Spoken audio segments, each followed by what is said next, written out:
के चले 10-5 मिनट हम लोग एक्स्ट्रा ले सकते हैं। तो हमारे पास इतने वक्त हैं कि लगभग हम लोग को 1.5 से 2 घंटा का समय चाहिए था, जो कि संभव नहीं है प्रोटोकॉल के हिसाब से। तो खैर अभी चुनाव का कैंपेन चलेगा, हम लोग गांव-गांव जाएंगे, प्रखंड जाएंगे। कैंपेनिंग अभी लगभग 15 से 20 दिनों का चलेगा। उस समय हमारे वक्ताओं को अपनी बातों को रखने का अवसर निश्चित ही दिया जाएगा।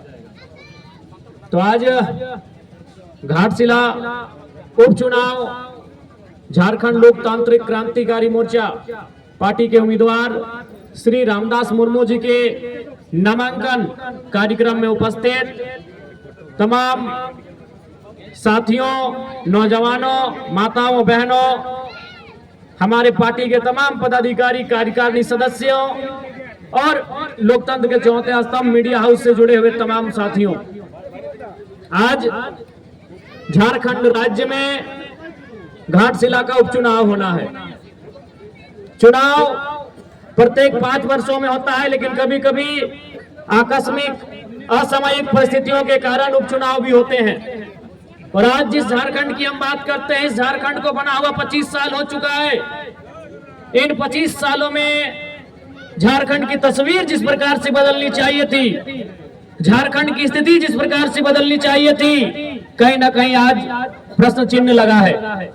आज झारखंड का हर एक गली, झारखंड का हर एक गांव, हर एक टोला, हर एक मोहल्ला, हर एक कस्बा इस बात को कह रहा है कि आखिर हमारे पूर्वजों ने झारखंड राज्य क्यों बनाया, क्यों हमारे पूर्वजों ने लड़ के झारखंड राज्य लेने का काम किया। आज झारखंड का मतलब एक भवन, लेकिन इस भवन के निर्माण में जो नींव दी गई है, उस नींव में हमारे पूर्वजों का रक्त सना है, उस नींव में माताओं की चित्कार सनी हुई है, उस नींव में छोटे छोटे बच्चों की रुदन और क्रंदन छिपी हुई है। तब जाकर हमने अलग झारखंड राज्य लिया है। लेकिन आज 25 साल के बाद हर एक झारखंडी, चाहे वो नौजवान है, वो महिला है, वो बुजुर्ग हो, वो किसान हो, वो कामगार हो, वो यही सवाल कर रहा है कि आखिर हमने झारखंड राज्य किन के लिए लिया था। और आपको भी ये तय करना है, हमारे नौजवान साथियों, हमारी माताओं बहनों, के झारखंड राज्य हमने किसके लिए लिया है? क्या सिर्फ 81 विधायकों के लिए झारखंड राज्य लिया गया है? क्या कुछ परिवारों के लिए झारखंड राज्य लिया गया है? तो इस बात का उत्तर घाटशिला के उपचुनाव में आपको देना होगा, क्योंकि दोनों जो प्रत्याशी हैं, इंडिया गठबंधन और एनडीए गठबंधन, उनके घर वाले, वो परिवार वाले हैं। उसका उत्तर आप यहाँ की जनता को देना है। और मैं आपको स्पष्ट कहना चाहूंगा कि इससे पहले जो हमारा 8000 वोट आया था, वो जनता का वोट नहीं था, वो तो हमारे कार्यकर्ताओं का वोट था। यानी 1 साल के से भी कम समय में हमारी पार्टी का रजिस्ट्रेशन, मात्र चुनाव जो विधानसभा का चुनाव था उससे 2-3 महीना पहले रजिस्ट्रेशन हुआ था। और हम लोग जो कार्यक्रम करते थे यूट्यूब वगैरह में, जो हमारे भाषण गांव में लोग सुनते थे, उस भाषण से प्रभावित होकर हम लोग जो काम करते थे, धरना देते थे, मुआवजा के लिए लड़ते थे, चाहे ब्लॉक हो, कंपनी हो, फैक्ट्री हो, तो उन कार्यक्रमों को देखकर, उन कार्यक्रमों को सुनकर हमें 8000 लोगों ने वोट दिया था। तो अगर वो 8000 लोग आज की तारीख से, आज की तारीख नहीं कहेंगे क्योंकि अभी मान के चलिए सिंबल आना बाकी है, यानी जिस दिन सिंबल मिलेगा उस दिन की तारीख से वो 8000 लोग अगर ये डिसाइड कर लें कि वो दिन में 10 दिन में नहीं, पूरे चुनाव भर, पूरे चुनाव का जिस दिन वोटिंग नहीं हो जाता है, उस दिन तक अगर वो लोग 10-10 वोट एकत्रित कर लें, अपने मेहनत से अगर 10-10 लोगों को वोट करवा दें, तो चुनाव हम लोग जीत जाएंगे। 8000 को अगर मात्र 10-10 वोट, जितने भी हमारे पूर्व के चुनाव में हम लोगों को वोट मिला था, 8092 के आसपास का वोट था, और वो सारे हमारे कार्यकर्ता हैं। जनता, चूंकि अभी तक हम लोग जनता के बीच पहुंची नहीं है, चूंकि नई पार्टी है, नए लड़के हैं, चाहे रामदास मुर्मू रहे, चाहे खुद मैं रहूं, या हमारे मंच में जितने भी हमारे भाई बहन जो पूर्व में प्रत्याशी भी रहे हैं, पार्टी के बड़े पदाधिकारी हैं, उनकी आयु क्या है? 25 से 35 साल के बीच की आयु है।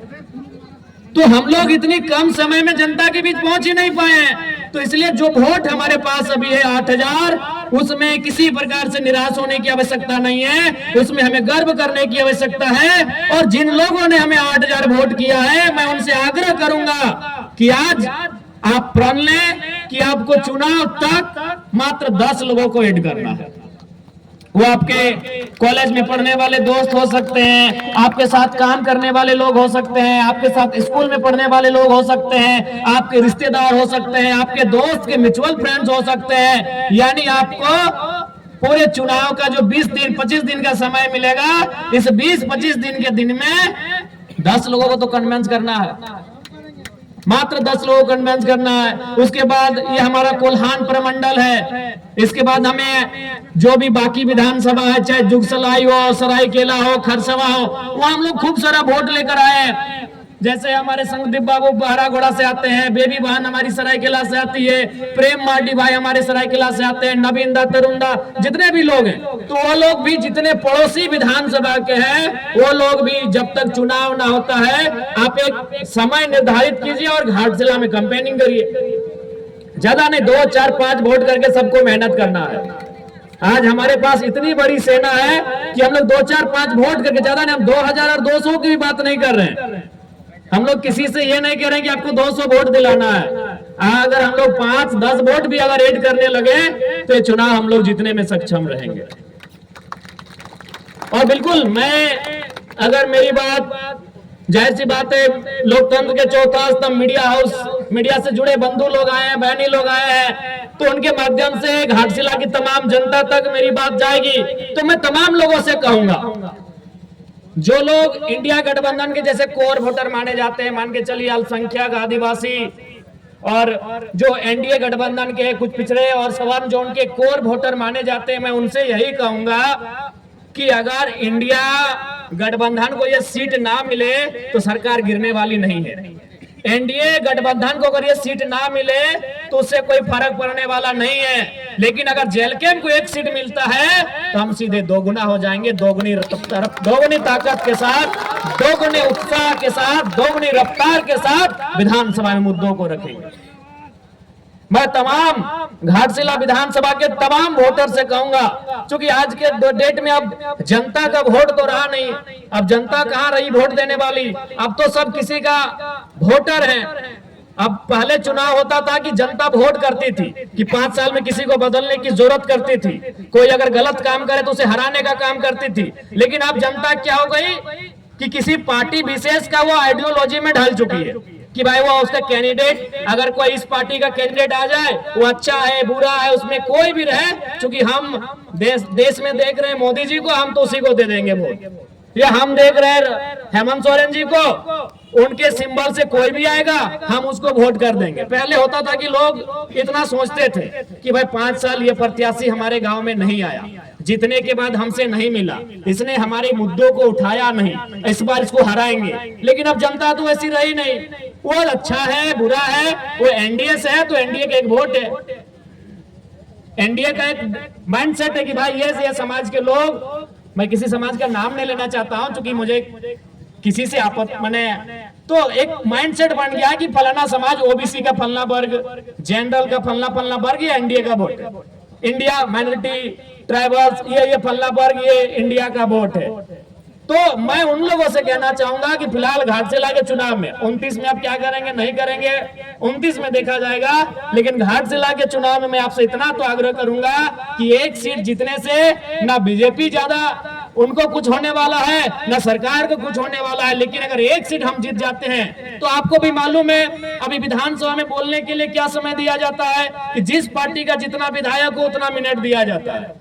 तो जेएलके पार्टी का एक विधायक के 1 मिनट दिया जाता है। अगर हम लोग घाटशिला को जीत जाएंगे तो 2 विधायक होगा तो 2 मिनट दिया जाएगा। तो 1 मिनट में अगर हम सदन में सार्थकता के साथ जनता के मुद्दों को रख सकते हैं तो 2 मिनट में दुगुना रखा जाएगा, काम दोगुना बढ़ेगा, मुद्दे दोगुने सदन के सामने आएंगे। और आप ये भी देखे होंगे कि हमने कभी अगर मगर की बात नहीं की है। विधानसभा को आपने देखा होगा टेलीविजन टीवी में, अपने मोबाइल में, चैनल्स में, चाहे किसी भी, हमने कभी इधर उधर की बातें नहीं की, ना हमने किसी की आलोचना ना प्रशंसा में समय दिया। आप तो देखे होंगे बहुत सारे लोग अपने किसी को अगर इंडिया की बात है तो हेमंत सोरेन जी को कभी शाहरुख खान कह के फुलाने लगते हैं, अगर एनडीए को बोलने दिया जाए तो मोदी का गुणगान करने लगते हैं, लेकिन एकमात्र विधायक है जयराम महतो जो टू दी पॉइंट, चाहे वो किसी भी मामला हो, वो विस्थापन नीति का मामला हो, स्थानीय नीति का मामला हो, या स्टूडेंट का मामला हो, या किसान का मामला हो, किसी का मामला हो, मैं टू दी पॉइंट बात को उठाने का काम करता हूं।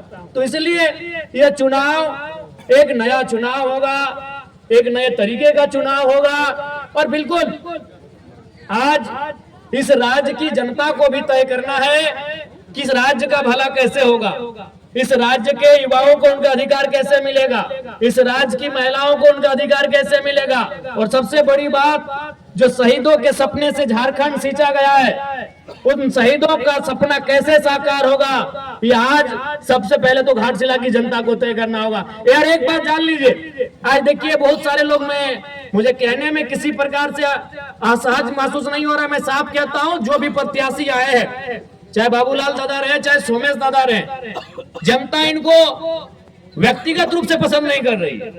हम लोग भी अभी घूम के आए, हम लोग जिधर से आए वो बाजार होता है, आपको भी मालूम है बाजार में ज्यादातर थोड़ा सा एनडीए के सपोर्टर होते हैं, उन लोग भी बोल रहे थे कि हम लोग का वोट देना मजबूरी होता है, हम लोग भी बाबूलाल जी को पसंद नहीं कर पा रहे एज ए कैंडिडेट। तो मैं जनता से कहना यह चाहता हूं कि अगर आप जब तक मजबूरी में वोट देंगे तो मजबूरी में वो लोग टिकट भी तो देंगे। जब तक जनता मजबूरी में वोट देगी, पॉलिटिकल पार्टियां मजबूरी में टिकट देगी। इसलिए आप तीसरे फ्रंट को चुनिए, आप चौथे फ्रंट को चुनिए, तभी नेशनल पार्टियां अच्छे उम्मीदवारों को टिकट देगी। आप जो शिकायत करते हैं कि भाई हमको कैंडिडेट पसंद नहीं है, तो आप खुद कहते हैं कि कैंडिडेट जो भी रहे हमको मजबूरी में वोट करना है हमको। तो इसलिए मैं जनता से भी कहना चाहूंगा कि अगर आप बदलाव चाहते हैं, परिवर्तन चाहते हैं, तो इस बार पार्टी के आधार पे नहीं, कैंडिडेट की योग्यता के आधार पे वोट करें। मैं सभी से आग्रह करना चाहूंगा, आप ऐसे उम्मीदवार का चयन करें जो घाटशिला के मुद्दों को विधानसभा तक लेकर जाएगा। आज आप देखे होंगे, हम विधायक डुमरी के हैं, लेकिन हमने जादूगोड़ा का मामला को विधानसभा में उठाया। आज बताइए 25 सालों से क्या जादूगोड़ा आज से वो दंश झेल रहा है, या फिर जादूगोड़ा के साथ अन्याय आज से हो रहा है? नहीं, बरसों से हो रहा है। लेकिन किसी विधायक का, किसी भी नेता का हिम्मत नहीं हुआ कि सदन में इस बात को उठाए, क्योंकि सबको डर लगता है। जब बड़ी बड़ी कंपनियां सामने हो, बड़े बड़े उद्योग घराने सामने हो, तो सभी लीडर को डर लगता है। तो भाई डरे हुए नेताओं को क्यों चुनते हो? निडर लोगों को चुनो जो बेबाक होकर आपकी आवाज बनने का काम करे और आपकी आवाज को उठाने का काम करे। ऐसे लीडर को चुनो। आज घाटशिला की बात करें तो घाटशिला भी धीरे धीरे एक औद्योगिक क्षेत्र में डेवलपमेंट हो रही है, क्योंकि बगल में जमशेदपुर है, तो उसका असर धीरे धीरे घाटशिला में आएगा। घाटशिला में नए उद्योग आएंगे, जमीनों का अधिग्रहण होगा, जबरन जमीन लिया जाएगा। अभी आपका हिंदुस्तान कॉपर लिमिटेड है, आप लगातार वहां आंदोलन किया जा रहा है, कंपनी जमीन छोड़ने को तैयार नहीं है। जब आपका काम बंद है तो जमीन छोड़ देना चाहिए, जमीन रहतों को वापस होना चाहिए। तो ये मुद्दे सदन तक कौन उठाएगा? क्योंकि आपको भी मालूम है, आप भी जानते हैं, इस चुनाव के बाद परिणाम चाहे कुछ भी रहे, XYZ कोई भी जीते, जीतने वाला भी आपका जमशेदपुर में बैठेगा और हारने वाला भी आपका जमशेदपुर में बैठेगा। अगर जो भी इस चुनाव को अगर वे लोग जीतते हैं, तो जो जीत के जाएगा वो भी जमशेदपुर के आवास में रहेगा, और जो हार के जाएगा वो भी जमशेदपुर के आवास में रहेगा। आपके साथ, आपके दुख में, आपके दर्द में, आपके पीड़ा में कौन रहेगा, ये घाटशिला की जनता को तय करना है। और हमें लगता है रामदास मुर्मू जी से बेहतर कोई कैंडिडेट नहीं है जो आपके साथ खड़ा रहे। आपके साथ कौन लड़ेगा? आपके साथ धरने में कौन बैठेगा? आपके साथ कोई समस्या होगी तो कौन खड़ा होगा? आज आप देखिए, जब से जेल कैंप पार्टी का उदय हुआ है, जब भी किसी को अगर थोड़ा मने चोट भी लगता है, मामूली चोट लगता है, तो सबसे पहले जेल कैंप को याद किया जाता है। और हम लोग रात 2 बजे 3 बजे तक धरना में जाके बैठते हैं जब तक उसको न्याय नहीं मिले। अरे राज्य में तो छोड़िए, हम लोग प्रदेश भी जाते हैं। हमारे पार्टी के लोग मजदूरों की बात को अगर देखा जाए, न्याय दिलाने के लिए हम लोग राजस्थान उड़ीसा तक जाते हैं। तो ये भी आपको तय करना है, बड़ी पार्टियां, चूंकि बड़ा लेवल है उनका, बड़ी पार्टियां हैं, वो आपके बीच चुनाव में आएंगी। हमेशा अगर आपके बीच कोई है तो जेल कैंप खड़ा है। इसलिए मैं जनता जनार्दन से आग्रह करूंगा, जो लोग यहाँ तक नहीं भी आए हैं, चूंकि दीपावली का दिन चल रहा है, हम लोग इस बात को समझ रहे हैं कि लोग पर्व त्योहार है, लेकिन जो लोग घरों में भी बैठे हुए हैं, मैं उनको स्पष्ट कहूंगा, इस बार वोट बदलाव के लिए करिए। बदलाव का होना बहुत जरूरी है। अगर बदलाव नहीं होगा तो राजनीति कुछ परिवारों तक सीमित रह जाएगा। फिर और यहाँ आप सोचिए ना, यही आप सोचिए चंपई चचा, चूंकि मान के चले सोम्या जी के पिताजी का देहांत हुआ है तो उस पर हम थोड़ा सा रहने देते हैं, हम चंपई चचा का ही उदाहरण लेते हैं। चंपई चचा मुख्यमंत्री रह चुके हैं, कई बार मंत्री रह चुके हैं, रहे कि नहीं, लेकिन फिर भी उनको याद है कि बाबूलाल सोरेन को सेट कर दिया जाए।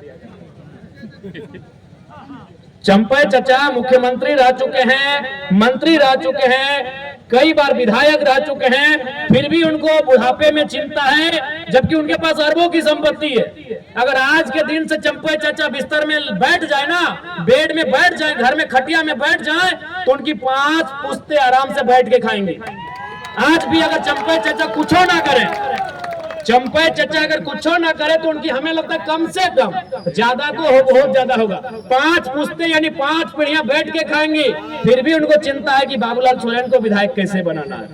बगल में रघुवर दास जी हैं, मुख्यमंत्री रह चुके हैं, गवर्नर रह चुके हैं, कई बार वो भी मंत्री रह चुके हैं, हमको लगता है 5-6 बार विधानसभा भी जा चुके हैं, यानी विधायक बन चुके हैं, फिर भी उनको चिंता है कि अपनी पुतोह को टिकट देके विधायक बना दिए। जबकि आपको भी मालूम है 5-10 पीढ़ी बैठ के खाएंगे, लेकिन रघुवर चचा को भी चिंता है कि हमारी पुतोह विधायक कैसे बने। यही आपके अर्जुन मुंडा जी, हमारे इस राज्य के और एक मुख्यमंत्री, बहुत नामी चेहरे, केंद्र में भी मंत्री रह चुके हैं, उनको भी चिंता आई कि अपनी पत्नी को इस बार टिकट दिला दे, पोटका से उनकी पत्नी लड़ी। तो ये अब जनता को तय करना है कि जो मुख्यमंत्री रहा है उसको अपने बच्चों की चिंता है, उसे अपने बेटे की, पुतों की, पत्नी की चिंता है, तो जनता अपने बच्चों की चिंता करती है नहीं करती है, ये आप पे डिपेंड करता है। उनसे सीखिए कम से कम। वो मैं 3 मुख्यमंत्री का आपको नाम गिनाया, आप ही के कोल्हान के, उधर मधुपुरा को छोड़ देते, अभी दूरी है, यही आपके अगल बगल के चंपई चचा, रघु चाचा, मुंडा जी, 3 मुख्यमंत्री। और किनको टिकट दिलाया? एक ने बेटे को जो घाटशिला में उम्मीदवार है, एक ने पत्नी को जो चुनाव हार गई, और एक ने अपनी पुतोह को जो चुनाव जीत के विधायक बनी है। अरे जिनके पास अरबों की संपत्ति है, लाख और करोड़ तो छोड़िए, अरबों की, जिनकी संपत्ति अनुमानित अरबों की है, आज वे लोग चिंता कर रहे हैं मेरा बेटा कैसे विधायक बने, मेरी बहू कैसे विधायक बने, मेरी पत्नी कैसे विधायक बने। तो आज जनता को भी सोचना होगा कि जनता की आवाज कौन बनेगा, जनता के लिए लड़ेगा कौन, जनता के बच्चों के भविष्य की आवाज कौन बनेगा, उनके शिक्षा, स्वास्थ्य, रोजगार पे बात कौन करेगा, उसके लिए उनको वोट करना है, ये जनता को समझना होगा। और नहीं तो फिर इसी प्रकार ये राजनेता इस राजनीति को हमसे दूर लेके चले जाएंगे।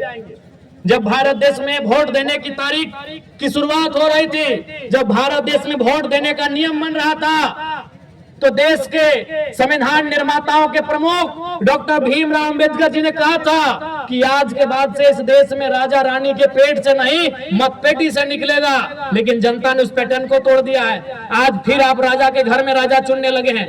अरे राजा के घर में राजा ना चुना जाए, इसीलिए तो वोट का अधिकार मिला है आपको, कि राजा की पत्नी को रानी ना बनाया जाए, राजा के बेटे का राज्याभिषेक ना किया जाए, इसीलिए वोट मिला है कि एक गरीब किसान को आप राजा बना सकें। और अब फिर अगर उस वोट का इस्तेमाल उसी राजा परिवार को बनाने में करेंगे, तो 1950 में जो हमारी स्थिति थी और आज 2025 में जो हमारी स्थिति है, क्या अंतर रहा? ये वोट का अधिकार क्यों मिला?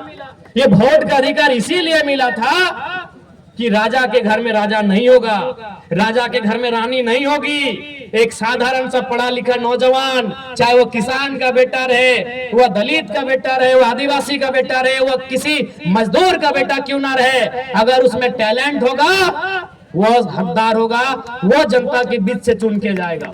इसलिए वोट की व्यवस्था आई। लेकिन हम और आप तो फिर उस व्यवस्था को दरकिनार कर रहे हैं। तो अगर आज 2025 में अगर हम लोग फिर उस व्यवस्था को दरकिनार करते हुए राजा के घर में राजा के बेटों को विधायक सांसद चुनेंगे तो याद रखिएगा 2050 आते आते फिर से आपको आभास होगा कि हम नाम के लोकतंत्र में असल में राजतंत्र का हिस्सा बन के रह गए। आपको उस समय फिर एहसास होगा कि अंग्रेज चले गए हैं लेकिन उनकी ईस्ट इंडिया कंपनी आज HCL कंपनी का रूप धारण कर चुकी है, आज टाटा टिस्को टेल्को के रूप में काम कर रही है। क्योंकि आपने फिर से वही परिपाटी को दोहराया, आपने फिर से वही पैटर्न को दोहराया कि राजा के घर में ही जो होगा देखा जाएगा। तो फिर जनता का सुनेगा कौन, जनता की पूछेगा कौन? आप ईमानदारी से बताइए, घाटशिला में अगर कोई भी जरूरत पड़ा, घाटशिला में अगर कोई भी दुख पड़ा तो क्या वे लोग आपके बीच आकर इस प्रकार जमीन में बैठेंगे? क्या आपके साथ ढोल कन में बैठकर आपके लिए आंदोलन करेंगे? क्या आपके साथ सड़क में बैठकर आपकी आवाज को बुलंद करेंगे? नहीं करेंगे। वो साहस अगर किसी में है तो केवल और केवल जेल के पार्टी में है। इसलिए हमारे प्रत्याशी श्री रामदास मुर्मू जी को विजय बनावे। अभी देखिए चंपे चाचा सुन रहे थे, कहीं आके भाषणबाजी कर रहे थे कि नगरी में हम ये कर दिए। आप भी जानते हैं नगरी में कुछ किए, सबको उसका लिए। नगरी वाला याद होगा आपको, रिम्स टू जमीन का मामला, सभी आदिवासी लोग को उसका लिए। आदिवासी लोग लोहरदगा से आए, खूंटी से आए, लातेहार से आए, सिमडेगा से आए, गुमला से आए, रामगढ़ से आए, सिल्ली से आए, और पता चला चंपई चाचा है ये नहीं हुआ। कौन था? सुबह देवेंद्र नाथ महतो थे और शाम को जयराम महतो था। वो हल जोतने का काम कौन किए? हमारे पार्टी के देवेंद्र बाबू किए कि नहीं? चंपई चाचा डर से अंदर में थे। और उनका बेटा का बोली आप सुने होंगे, बाबूलाल भैया का। उनको मीडिया पर नहीं, उनको पूछा, पुलिस बोला कि चलिए आपको अरेस्ट करके थाना ले जाते हैं। बोला नहीं, हम यूट्यूब में देखे हैं, हम लोग के आदिवासी भाई का इनकाउंटर हुआ है, तो आप मेरा इनकाउंटर कर देंगे, हमको डर है। तो बताइए बाबूलाल दा इतना डरिएगा तो राजनीति काहे कर रहे हैं? चंपई चाचा इतना खेत ला दिए हैं, बस जोतिए और खाइए। सुने कि नहीं हम घर चले जाएंगे। ये बाबूलाल जी का स्टेटमेंट है कि हम घर चले जाएंगे। तो इसलिए अब आपको तय करना है। और देखिए, जहां तक पूर्व मंत्री जी का बात है, उनको तो मैं पहले श्रद्धांजलि अर्पित करता हूं। रामदास बाबू नहीं रहे हमारे बीच। उसी समय दिसम गुरु शिबू सोरेन का भी देहांत हुआ, निधन हुआ। निसंदेह उनके निधन होने से, उनके दुनिया से चले जाने से राज्य की जनता मर्माहत है, राज्य की जनता में दुख है। लेकिन ये जरूरी नहीं है कि उनके घर से जो आएगा विधायक बनने के लिए वही उस राज्य को चलाएगा या फिर वही उनकी तरह काम करेगा। यहाँ सिंपल है। आपको याद होगा जब हमारे ही डुमरी विधानसभा में जगन्नाथ बाबू नहीं रहे तो वहां एक स्लोगन आया कि टाइगर विल रिप्लेस टाइगर। क्योंकि जगन्नाथ बाबू को भी वहां टाइगर कहा जाता था।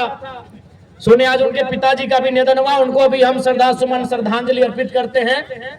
तो वहां भी जनता के बीच से एक आवाज आया कि टाइगर विल रिप्लेस टाइगर। तो घाटशिला में भी आवाज आना चाहिए, रामदास विल रिप्लेस रामदास।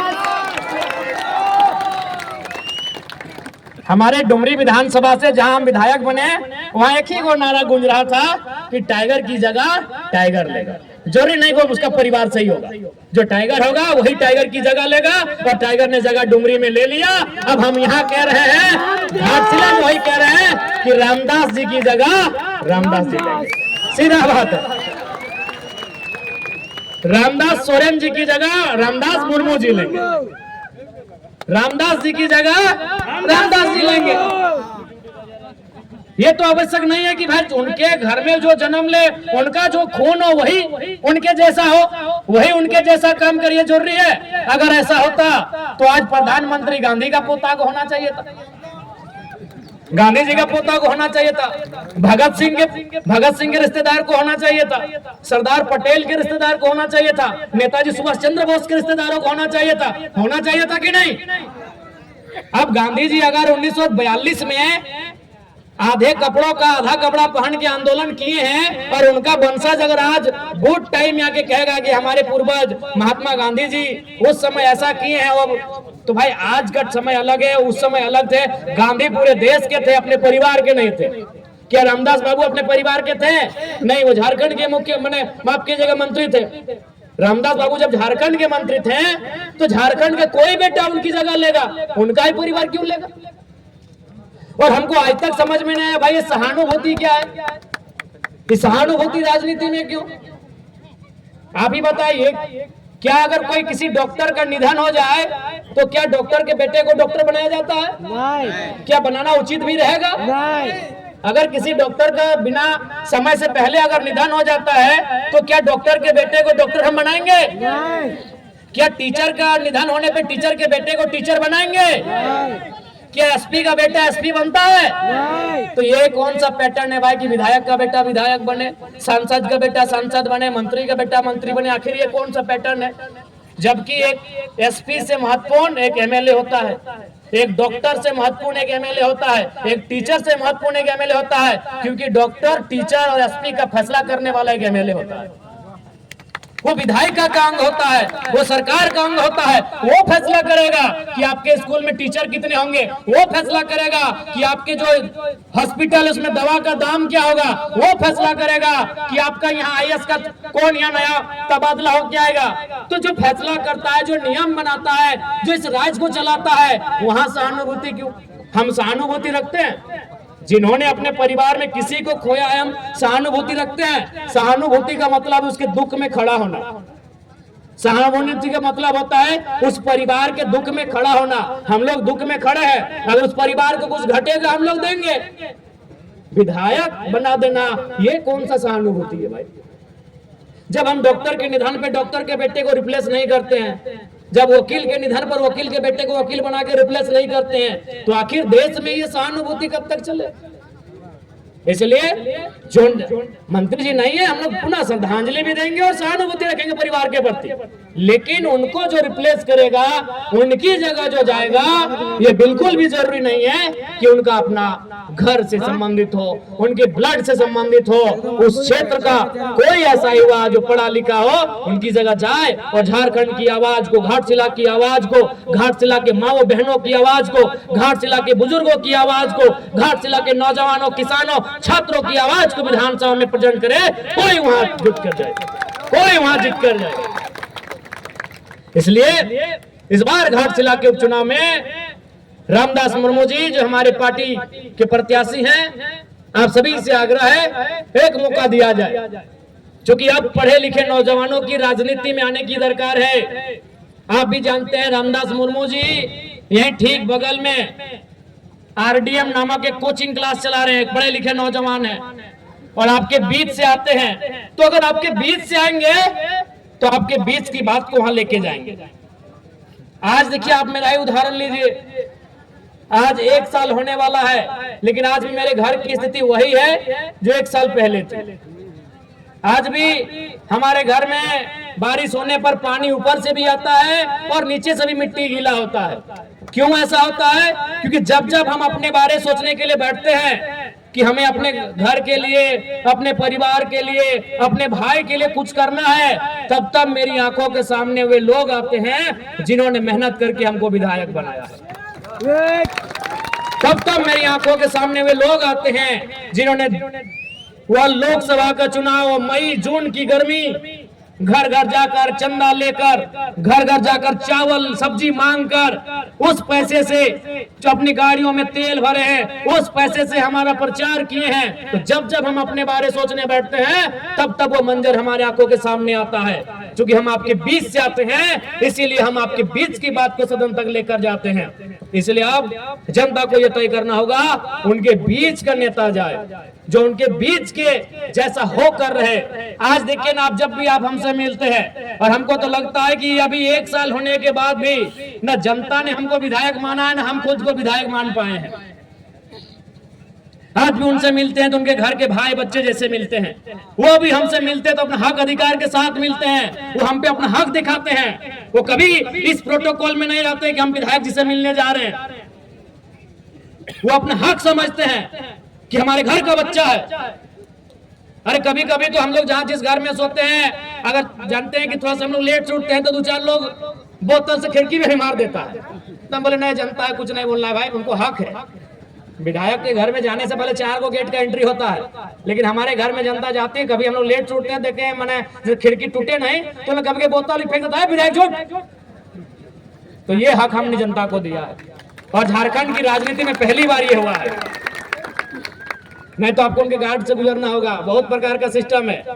अगर नहीं हो घर में तो बोल रहे घर में नहीं है। तो इसलिए नए नेताओं को, नए युवाओं को राजनीति में आने की आवश्यकता है।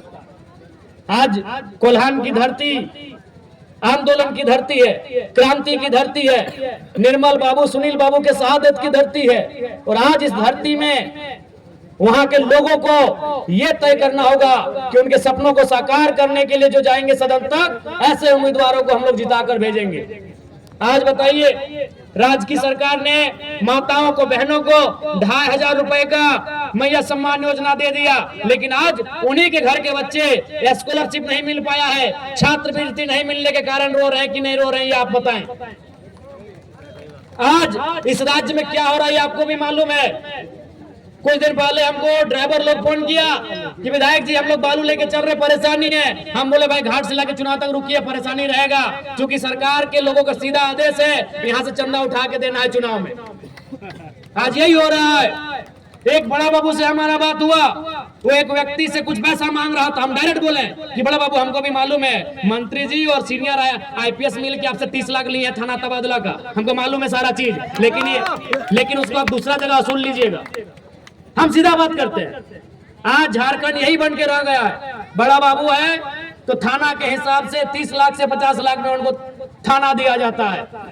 उससे बड़े पदाधिकारी हैं तो उससे बड़े रेट में ट्रांसफर होता है, और उससे बड़े पदाधिकारी हैं तो 2 करोड़ से 5 करोड़ तक का दिया जाता है। ये हमारे राज्य की स्थिति है। वहां से सरकार का सोच आगे नहीं बढ़ पा रहा है, तो इस राज्य के कल्याण क्या करेंगे, इस राज्य की जनता का कल्याण क्या करेंगे। इसलिए राज्य की सरकार में जो बैठे बड़े बड़े नेता हैं, उनकी जड़ें हिलनी चाहिए, उनका सिंहासन हिलना चाहिए, तभी उनको डर होगा। और नहीं तो फिर अगर बड़े बड़े नेता चुन के जीत जाएंगे, अगर चंपई चाचा के घर वाले जीत जाएंगे, मंत्री जी के घर वाले जीत जाएंगे, रघुवर चाचा के घर वाले जीत जाएंगे, अर्जुन मुंडा जी के घर वाले जीत जाएंगे, तो फिर तो मजाक उड़ाएंगे, अरे जनता है क्या, इसका वोट तो हम लोग ऐसे ले लेते हैं। फिर वो आपको ताना देंगे। और क्यों मुद्दों की बात करेंगे, क्यों मुद्दा की बात करेंगे। आज देखिए ना देश में क्या हुआ, मोदी जी ने बात करा 2 करोड़ नौकरी, क्यों देंगे, वो जान रहे हैं कि हम इनको राम जी का नाम लेके वोट ले लेते हैं, क्यों काम करेंगे भाई। उसी प्रकार हेमंत जी, उनको भी मालूम है कि जब हम उपचुनाव जीत ही जा रहे हैं, जब हम कुछ ना करने पे भी ये लोग 50-60 सीट हमको दे ही रहे हैं, तो क्यों काम करेंगे। इसलिए राजनीति में, लोकतांत्रिक देश में अगर ताकत गई है तो तलवार में नहीं है, ताकत आपके तीर में नहीं है, ताकत भाले में नहीं है, ताकत त्रिशूल में नहीं है, ताकत बंदूक में नहीं है, ताकत आपकी इस उंगली में है जब आप ब्लू रंग की स्याही लगाकर वोट देने जाते हैं।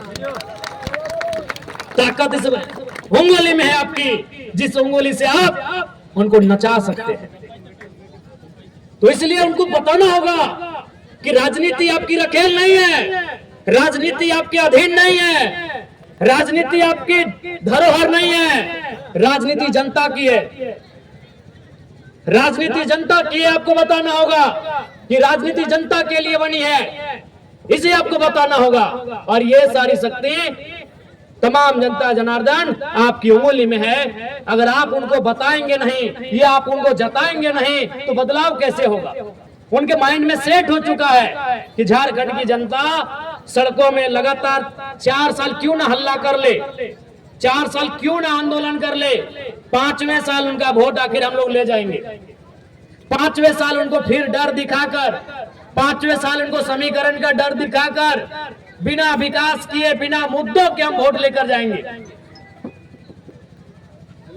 क्यों? इस पैटर्न को तोड़ना होगा, उनकी सोच को तोड़ना होगा, तभी बदलाव होगा। और एक बात याद रखिए, आज फिर कहेंगे पढ़े लिखे नौजवानों को राजनीति में आना चाहिए। अगर आज हमारा देश हिंदुस्तान आजाद हुआ तो पढ़े लिखे लोगों का बहुत बड़ा योगदान है। गांधी कौन थे? बैरिस्टर थे।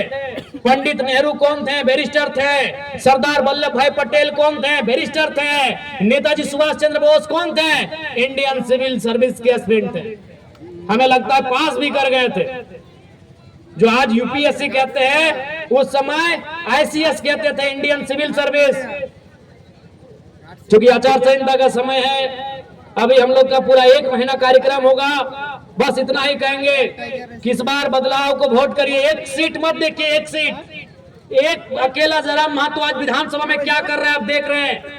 एक अकेला जयराम महतो जनता को कितनी ताकत दिया है आप देख रहे हैं कि आज हर कोई अधिकारी से आंख मिला के बात कर रहा है, हर कोई मुद्दे की बात कर रहा है, डर नहीं रहा है। तो एक सीट हमारे लिए 100 सीटों के बराबर है। आप दीजिए, हमारी ताकत दुगना होगी, मुद्दे दुगना उठेंगे, सदन के पटल पर उठेंगे। इसलिए चूंकि आचार संहिता है, समय का अभाव है, तमाम माताओं बहनों को विशेषकर धन्यवाद देते हुए,